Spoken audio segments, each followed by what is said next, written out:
Guys, today we'll talk about how to turn off network protection notifications on your app. We're going to figure out the solution or know how you can do that on your app.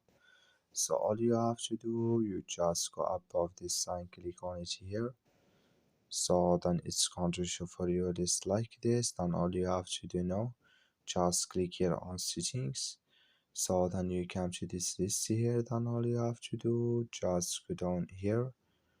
So then you click here on permissions here, and it's going to take you to this list. Then all you have to do now, just click here on notifications, and you come to this list here. Then you come out to network protections here, and you click in this sign or this color. Then like you say color, it's gone here. That's mean network protection turn off with us now. For notifications, that's all. Thank you for watching. Don't forget to support us by liking, subscribe.